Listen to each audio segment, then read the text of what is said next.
Si est à peine le début de 2023 et on tient peut-être l'une des séquences les plus émouvantes de l'année.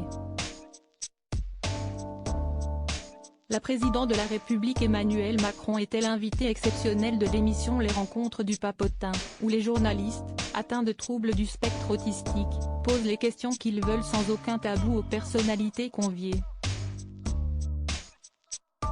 Pour la grande première de 2023, diffusée samedi 7 janvier sur France 2 à 20h30, c'était au tour du chef de l'État de passer sur le grill.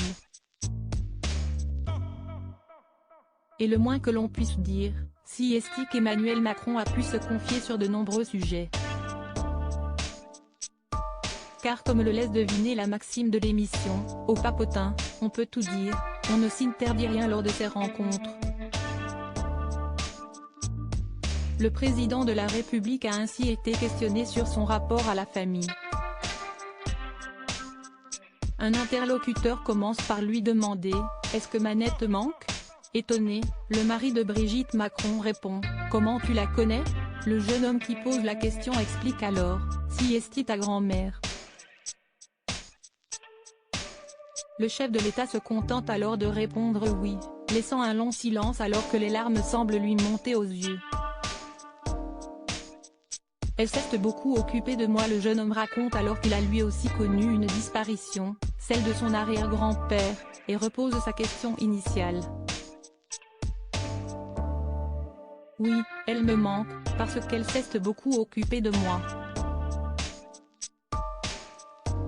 Quand j'étais petit, puis quand j'étais adolescent, déclare Emmanuel Macron que l'on a rarement vu aussi ému et déstabilisé. C'était un amour désintéressé. Ça veut dire qu'elle m'a donné de son amour et de son temps, et je pense qu'elle n'a jamais rien attendu en retour, conclut-il à ce sujet.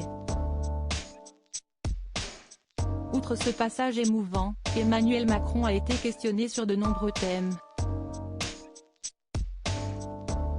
Il a ainsi dû répondre à des questions sur sa relation et son mariage avec Brigitte Macron, sur l'argent qu'il gagne en exerçant sa fonction de président de la République, son rapport avec Vladimir Poutine, ses amis dans le monde de la politique ou encore les critiques qui le visent au quotidien, lors d'une interview qui aura véritablement été sans aucun filtre.